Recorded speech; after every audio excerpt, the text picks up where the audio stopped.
Ever wonder why you feel the way you do? Well, get to know your emotions. When the unexpected is staring you in the face, fear is there to keep you safe.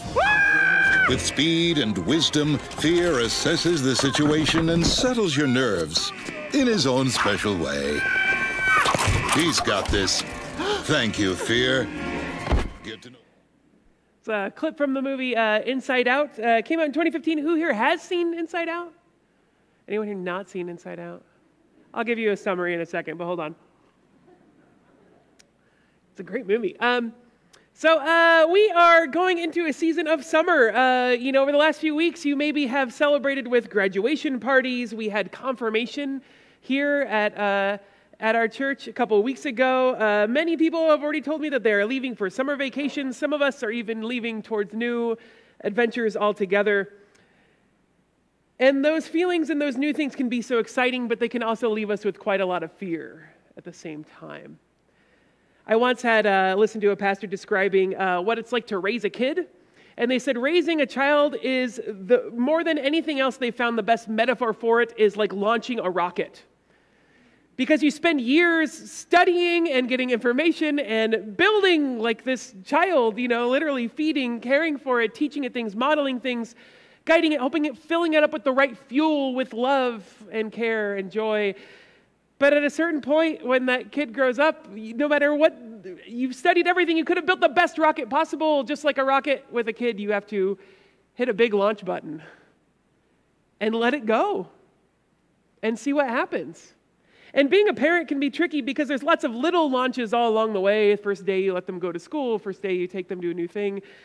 But then usually there comes kind of a bigger day when they kind of have to launch into life. And there's two variables to life that often leave us with fear, depending on how much of them we have. One of them is control. We love to have control of things. When we have control, we can try to determine the outcome. But when we don't have a lot of control, it leaves us feeling vulnerable, right? The other variable is certainty. The more certainty we have of something, even if we don't have control, if we just know how everything's going to go, we can be at peace, right? And yet we find ourselves often in so many situations we have very little control and very little certainty. Being a parent has taught me that well. There are so many moments when I'm like, I have little control, and I am launching this little boy into a world that is so uncertain sometimes. And so we have to ask ourselves, as we face our own new things, as we face the next day for ourselves, or when the people we love and care for have to go face their new things, we don't know how they're going to do. And we don't know how they're going to respond to the challenges that they're going to face. I bring this up because the movie Inside Out, we're going to use this as a basis, as kind of a springboard and a metaphor for this series on feelings that we're going to go into, which is perfect for me because I'm like super touchy-feely, so I'm very excited for it. But in the movie Inside Out, the story is this. There's a girl, she's 11 years old, her name is Riley, and she's grown up her whole life in like a small town in Minnesota, so she has all these fond memories. She's had a pretty joyful childhood of ice hockey and snow and the house and her friends and everything, but her dad has gotten a new job in San Francisco, and so they have to move across the country.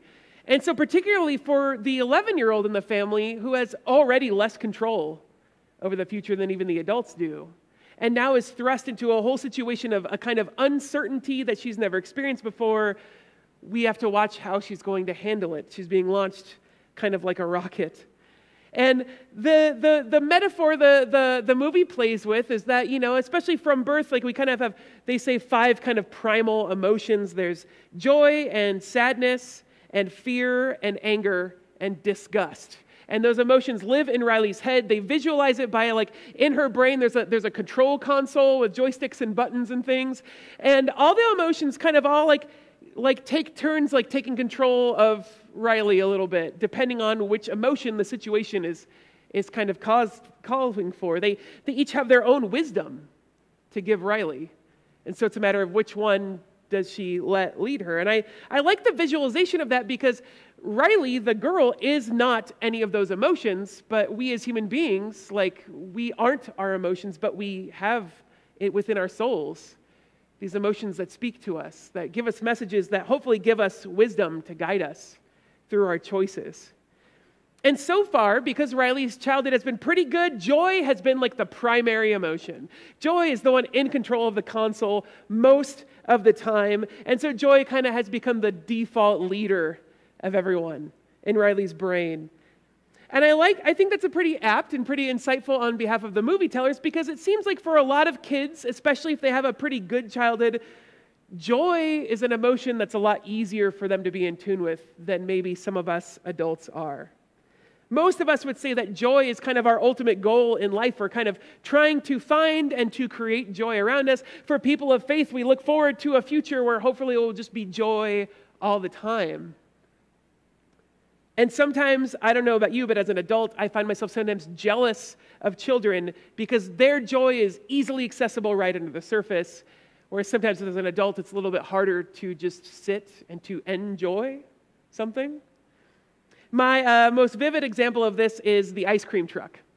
So in our house, we set a rule when Soren was really young. Soren is now 12, but when he was really young, I just kind of made the rule of just like, you know what? There will be things in life that I have to say no to, either because they're not good for you or they're things that we just like don't have the resources to get. Sometimes you have to break your kid's heart like that, right?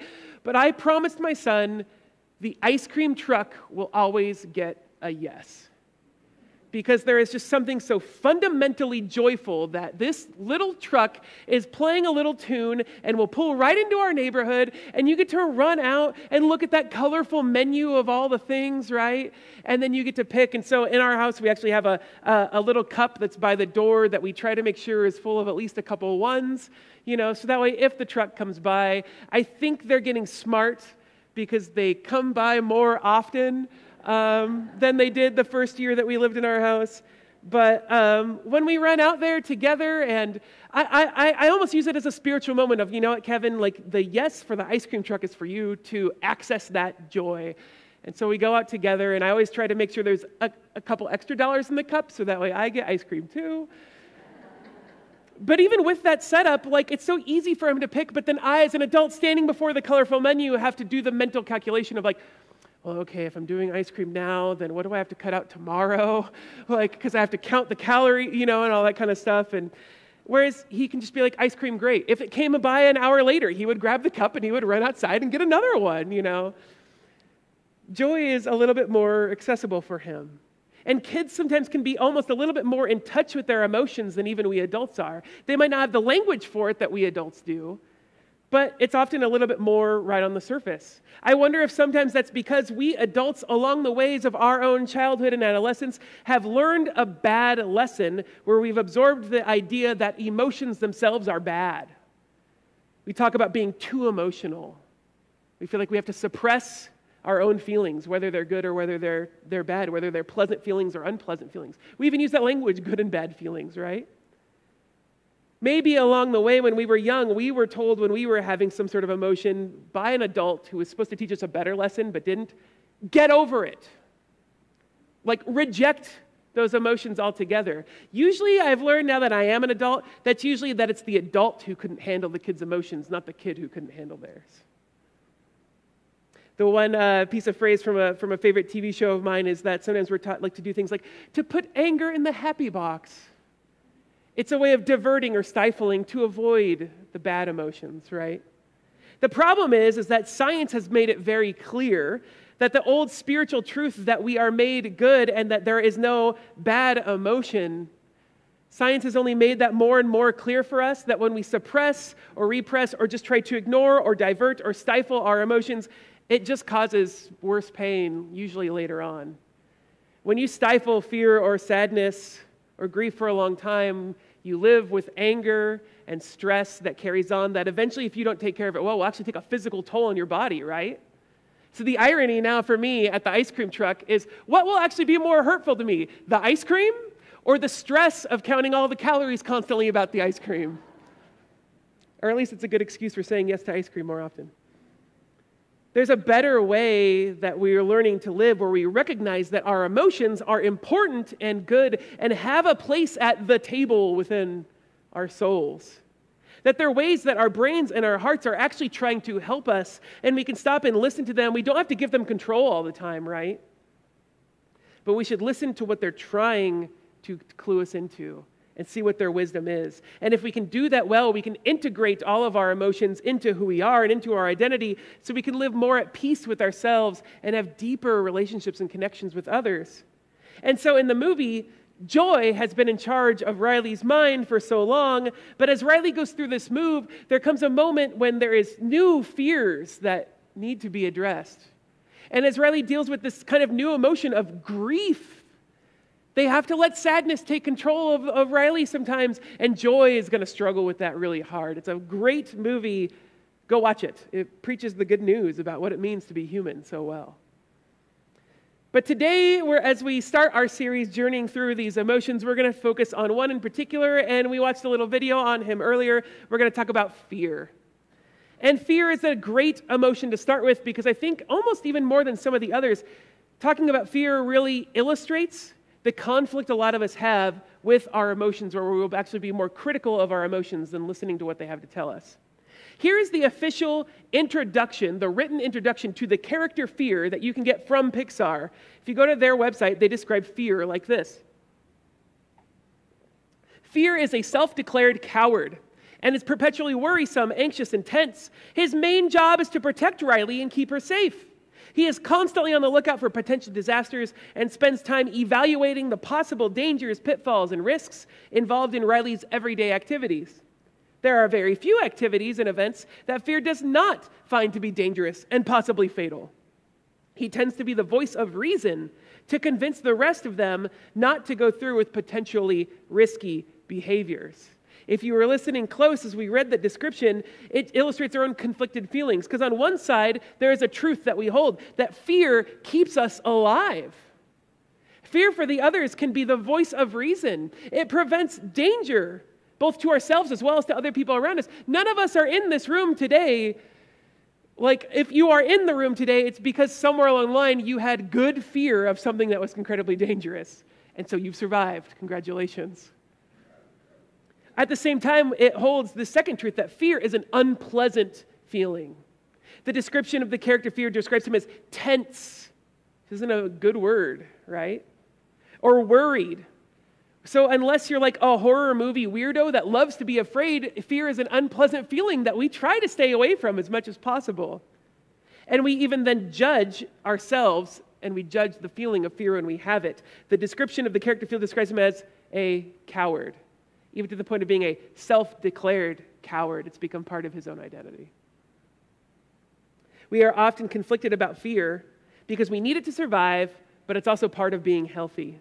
But we don't want to be perpetually fearful or worried or tense. We don't want to let fear make all of the choices for us, or else we would miss out on so many things that are good.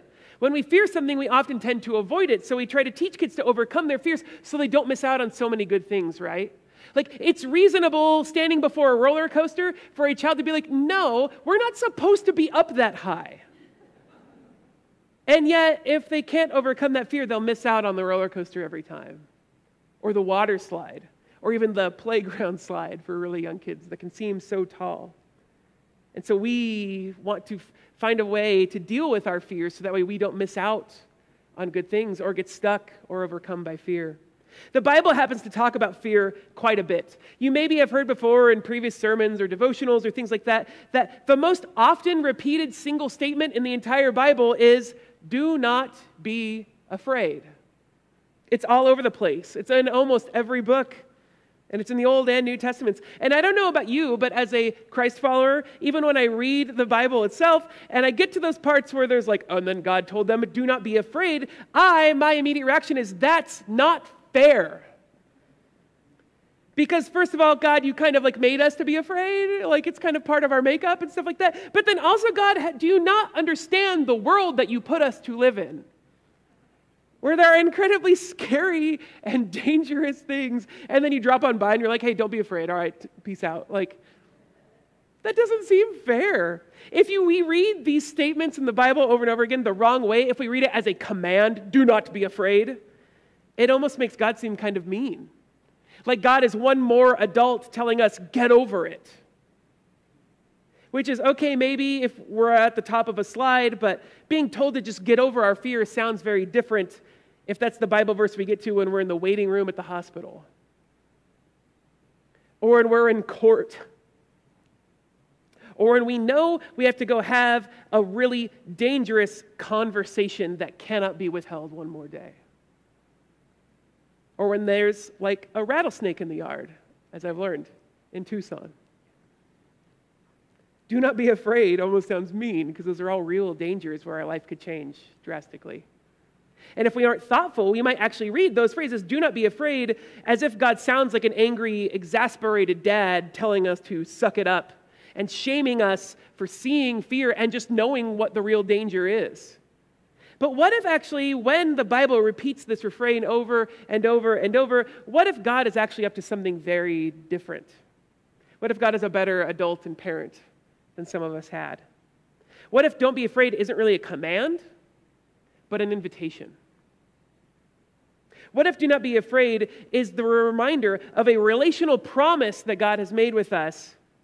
And it's not intended to shame us into stuffing our fear down, but of reassuring us that even when we have great fear, God is with us and loves us and will be watching over us. It's less God saying, suck it up, and more God saying, I know it's scary, but look at me instead and remember that I am with you. With this in mind, let's go look at our scripture for today. This is one of the great stories of just Elijah really struggling. I love a Bible story where someone gets depressed. It's so validating. But in the story, Elijah, if you're not familiar with him, he's a prophet. And by the time that Jesus is around, he's considered like one of the greatest prophets, right? Jesus has the moment of transfiguration on the mountain, and only 2 people get to come by and visit him to kind of help strengthen him for going forward to the cross, and it's Moses and Elijah. So he's seen as like top tier prophet at the time. And he's become a symbolic figure for what it means to be like this amazing, courageous voice of God. And yet prophets are to be messengers for God to people. And they often have to take them to a lot of people, a whole population, but particularly to people in charge of things. So kings and priests and important, powerful people. And so carrying them a message that they maybe don't want to hear is really scary and frightening. And so Elijah, if you read the stories where he has to go and confront, he lives at a time where the king and queen are just like the absolute worst. And so he gets sent again and again and again to bring really not happy messages to them from God. And you notice a pattern that's kind of, Elijah is a little bit of a mysterious figure because he appears really quickly. We don't get like a backstory for him and stuff like that. And he usually gives his pronouncement and then just like disappears into the background. Like immediately. He's like a ninja. He's like smoke bomb and then I'm out. And he lived at a time where it was really, really dangerous. So we almost can expect this. So he's a conflicted figure where on one hand he has great courage because he keeps going. He always says yes to taking the message. And yet he keeps running away as quickly as possible immediately afterwards. And so one Bible commentator describes Elijah this way as being easily intimidated, as being at times in the story suicidal and self-doubting, and yet at the same time courageous almost to the point of being self-righteous. In a sense. So in the story that we read today, we find him at both extremes of his emotions. Courageous to do the work that God has called him to do, but then just absolutely terrified and overcome with fear to the point where he gets depressed until the point of despair and death. And often when we read this story, and even some as we do the research, some Bible scholars like lean into this being the idea that we think Elijah's fear is a bad thing. As if it's a character flaw and a failure. And so we read the story and we actually criticize him up. He took his eyes off God. He must have had, his faith gave out. And we think it's a sign that he's not doing his job well or knowing God well or seeing God clearly. In fact, then if we read the stories that way, we often then fall to criticizing ourselves when we are afraid, as if that's a sign of doubt or of not being faithful or of not clearly seeing God. We shame ourselves for struggling and retreating in our lives. But if you actually read the story closely, there's one person who doesn't criticize Elijah for feeling what he's feeling and for running away every time. God never criticizes him for being afraid. God never shows up as an angry, frustrated, annoyed kind of God parent. As if showing up to say like, you know what, Elijah, we've done this 100 times and I've protected you every time. Why don't you trust me yet? What's wrong with you? It's a very different kind of God that shows up. Instead, when God does show up, he helps Elijah address his fear, and he learns to sit with fear and process it well. He gives Elijah a little pastoral moment, which then, if we then read it closely, can give us some good ideas about how to deal with our own fears. The first thing that God does when God finally shows up to Elijah is he invites Elijah to go outside and to watch for God. He says, go out and stand on the mountain in the presence of the Lord, and the Lord is about to pass by. I love how there's kind of like a double, two-sided thing there. It's like God is already here and present. You may not see it yet, Elijah. So I'm going to also pass by so it's very clear. So there's two parts. He's in the presence of God already, but he's going to watch for something new. Elijah is being told to, we see everything that's scary. These threats are real, and we're not going to deny those, but let's go outside and also see if we can see anything else next to it. Let's expand your vision a little bit, Elijah, and see what might be possible that might come next. It's almost like God showing up to Elijah and saying, yeah, I know you're up high, but instead of looking down, look at me, and maybe we'll get through this instead. And so that might be good advice for us. Like in fear, let's acknowledge what it is. Let's validate our fears. That fear is actually trying to help us, but let's not let fear be the only voice. Let's go out and look for something else as well, so we're not denying the other good parts of reality that are also present to us. Elijah is told to go out and to watch and listen. And there's fire and there's thunder, which up until this story are always signs that God is present. But Elijah doesn't find the presence of God in those loud things. He has to wait to then hear the small, quiet, calming whisper, and that's where God connects with him. When we are afraid, it is so often to feel or to see that God is with us. So it's good for us to remember, maybe just to hold on to this as like a factual thing, as like a backup card that we carry, that God is already with us, even when we don't see or feel it. And it's good for us to remember that we don't give up looking for the goodness and looking for where and how God is present. It might just take some time for the fire and the thunder to pass before we can hear God speaking. The next thing that God does is probably my favorite part.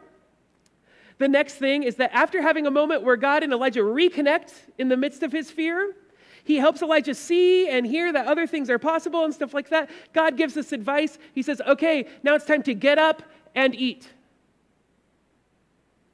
God is helping Elijah with his fear by saying, okay, before we move on, it's time to regroup, to care for your soul, to gather literally some resources and some energy. It's a good reminder to us that sometimes the most spiritual thing that we could do is eat or sleep or rest. I had a teacher in seminary who was teaching us about, pastoral care and stuff like that. And he was like, one time someone came into my office and they were just in full-blown panic mode. Their mind was racing and racing and racing.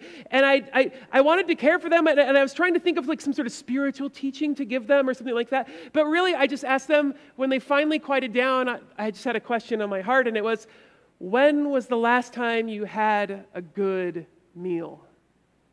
And it turns out the person hadn't eaten since the day before. And his church was next to a Wawa. This is on the East Coast. Any Wawa fans? It's a sandwich shop. And they were like, okay, let's go. And so they literally walked together, and they got sandwiches, and they walked back to the pastor's office, and they sat and they ate sandwiches in quiet. They took a breath, and then kept talking. And suddenly, it wasn't racing as hard as it was just before. And so sometimes we have this idea that we're too human and we have to deny those human needs in order to deal with bigger and better things and stuff like that. And sometimes, just like this story reminds us, the journey is going to be long. You're going to carry this fear for a while. So you know what? Eat some food. Literally, there's magic bread there for them to eat. Just get some carbs. It's why in The Lord of the Rings, the hobbits kind of become the true heroes of the story. There's all these great warriors around them, but as they journey in this epic battle against good and evil and stuff like that, it's the hobbits who are like, potatoes. And what about second breakfast? That's the best parts of life, and we need to care for ourselves as we're going. Otherwise, this doesn't work. And so the littlest people become the epic heroes of the adventure. God in the story isn't annoyed that Elijah has human needs that require some time and some waiting. Eat well. The journey is going to be long.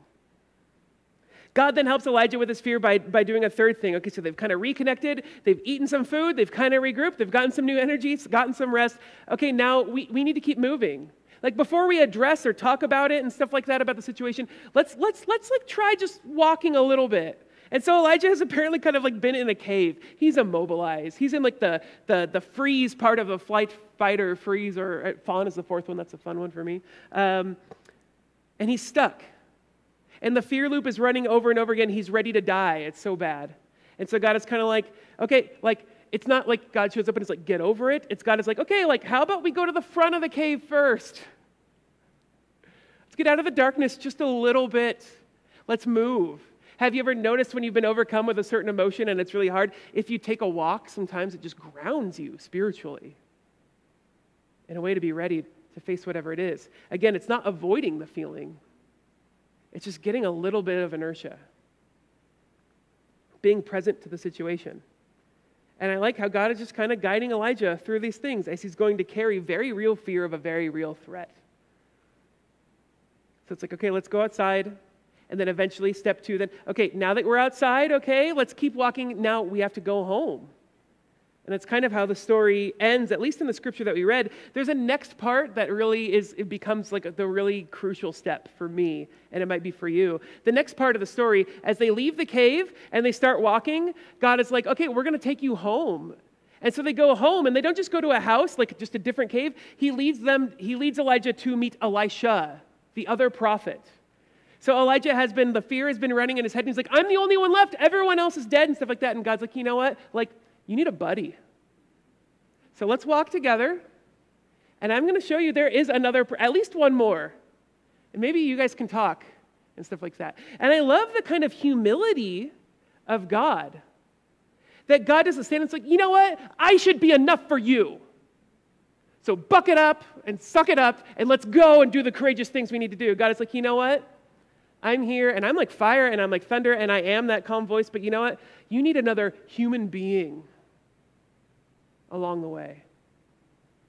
Spiritual maturity is knowing that you and I, that we together need help. And our culture preaches a very different gospel, where we have this idealized human being that is a perfect person who goes it alone all the time, and who never needs other people or anything else. Often with that becomes a kind of no emotional touches. They're unfazed, right? And that's the gospel that our culture preaches.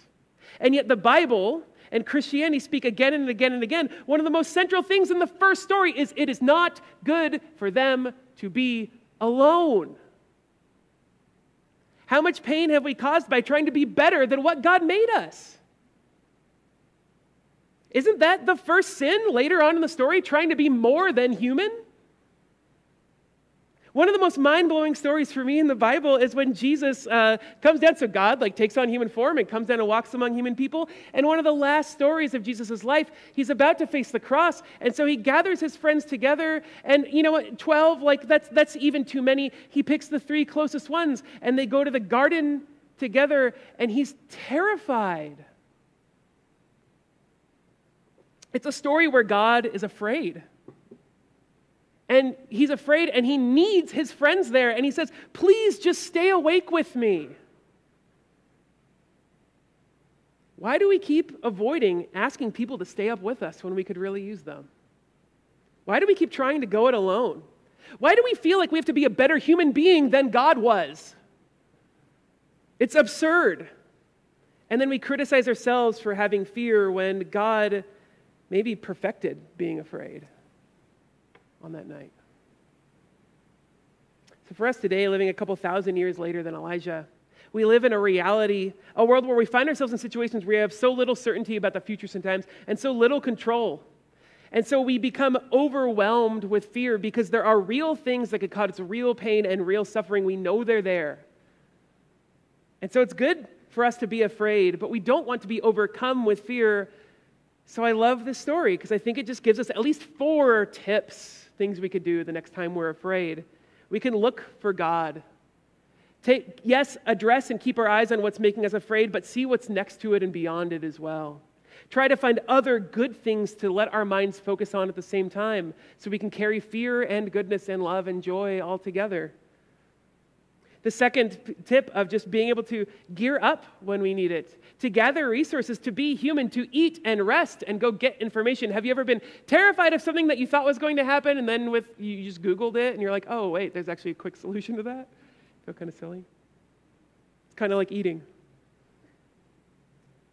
And then the third piece of advice, to go and to start with small steps that might lead to big steps later. Try to get moving the tiniest bit. Try to ground yourselves. You're not running away from what's causing you fear, but getting some movement so you'll be ready to address it at the right time. And then the last tip of getting help. Not letting our fears become toxic in our souls because we've kept it all to ourselves.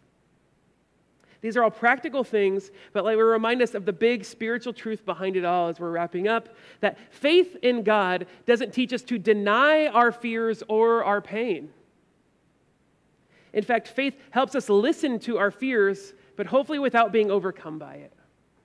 Faith in God doesn't repress or destroy fear, but helps us carry our fears well together. It helps us be afraid and not get immobilized or stuck, to still move so we don't miss out on other good joy and goodness that there might be had to be in life. Faith helps us be afraid but still act in love and compassion as opposed to violence or vengeance.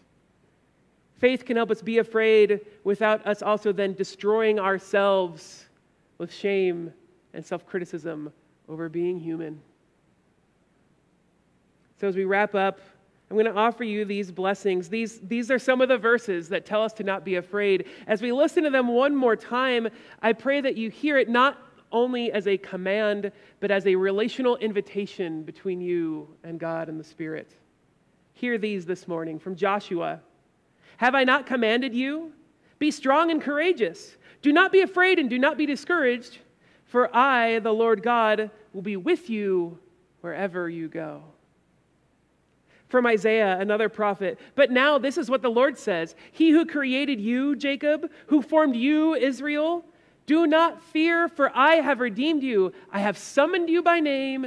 You are mine. And then from Romans chapter 8. The Spirit you received does not make you slaves so that you live in fear again. Rather, the Spirit you received brought about your adoption to being a child of God, and by that then we cry, Abba, Father.